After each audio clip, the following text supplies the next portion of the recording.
2024년 1월 28일 연중 제4주일이며 해의 원조주일 제1독서 신명기의 말씀입니다.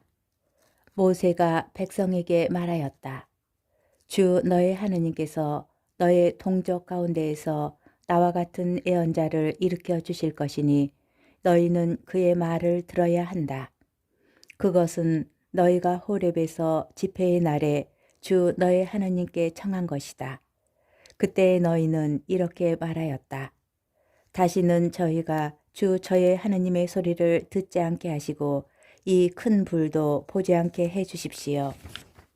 저희가 죽지 않게 해 주십시오. 그러자 주님께서 나에게 말씀하셨다. 그들이 한 말은 옳다.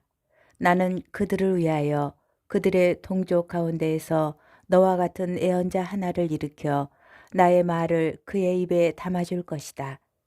그러면 그는 내가 그에게 명령하는 모든 것을 그들에게 일러줄 것이다. 그가 내 이름으로 이르는 말을 듣지 않는 사람은 내가 직접 추궁할 것이다. 또한 내가 말하라고 명령하지도 않은 것을 주제넘게 내 이름으로 말하거나 다른 신들의 이름으로 말하는 애언자가 있으면 그 애언자는 죽어야 한다. 주님의 말씀입니다.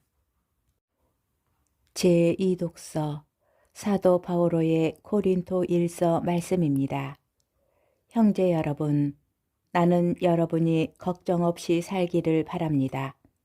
혼인하지 않은 남자는 어떻게 하면 주님을 기쁘게 해드릴 수 있을까 하고 주님의 일을 걱정합니다.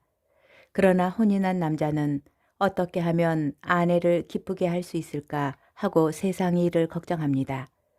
그래서 그는 마음이 갈라집니다.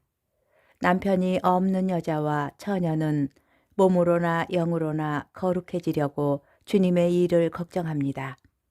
그러나 혼인한 여자는 어떻게 하면 남편을 기쁘게 할 수 있을까 하고 세상 일을 걱정합니다. 나는 여러분 자신의 이익을 위하여 이 말을 합니다.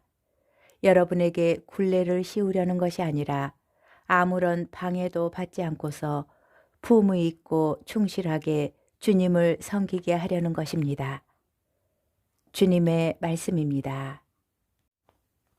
복음 마르코 복음 1장 21절에서 28절의 말씀입니다. 가파르나움에서 예수님께서는 안식일에 회당에 들어가 가르치셨는데 사람들은 그분의 가르침에 몹시 놀랐다. 그분께서 율법학자들과 달리 권위를 가지고 가르치셨기 때문이다. 마침 그 회당에 더러운 영이 들린 사람이 있었는데 그가 소리를 지르며 말하였다. 나자렛 사람 예수님, 당신께서 저희와 무슨 상관이 있습니까? 저희를 멸망시키러 오셨습니까? 저는 당신이 누구신지 압니다. 당신은 하느님의 거룩하신 분이십니다. 예수님께서 그에게 조용히 하여라, 그 사람에게서 나가라 하고 꾸짖으시니 더러운 영은 그 사람에게 경련을 일으켜 놓고 큰 소리를 지르며 나갔다. 그러자 사람들이 모두 놀라 이게 어찌된 일이냐, 새롭고 권위 있는 가르침이다. 저희가 더러운 영들에게 명령하니 그것들도 복종하는구나 하며 서로 물어보았다. 그리하여 그분의 소문이 곧바로 갈릴레아 주변 모든 지방에 두루 퍼져 나갔다. 주님의 말씀입니다. 오늘의 묵상. 율법학자들이 더러운 영이 들린 사람을 보면 어떻게 하였을까요? 아마도 그들은 율법 조항에 근거하여 악령에 들렸으니 저 사람은 부정한 사람이고 구원받을 수 없다 라고 말하였을 것입니다. 의인과 악인을 구분짓고 정결한 사람과 부정한 사람을 구분짓는 것, 이것이 율법학자들이 가지고 있던 권위입니다. 그런데 복음서에서 사람들은 예수님께서 더러운 영을 쫓아내시는 모습을 바라보며 이렇게 말합니다. 이게 어찌된 일이냐? 새롭고 권위 있는 가르침이다. 저희가 더러운 영들에게 명령하니 그것들도 복종하는구나. 율법 학자들과 달리 예수님께서 가지고 계신 권위는 당신 말씀이 악의 지배를 받는 자들까지도 구원으로 이끄는 힘을 가졌다는 데 있습니다. 조용히 하여라. 그 사람에게서 나가라. 이 말씀 한마디가 한 사람의 삶을 송두리째 지배하던 악을 떠나가게 만든 것처럼 예수님의 모든 말씀은 악의 지배에서 우리를 구원할 수 있는 힘을 가지고 있습니다.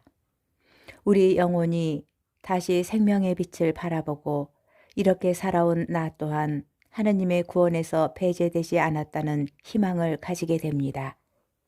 나를 끝까지 포기하지 않으시는 하느님의 사랑을 온전히 체험하게 합니다.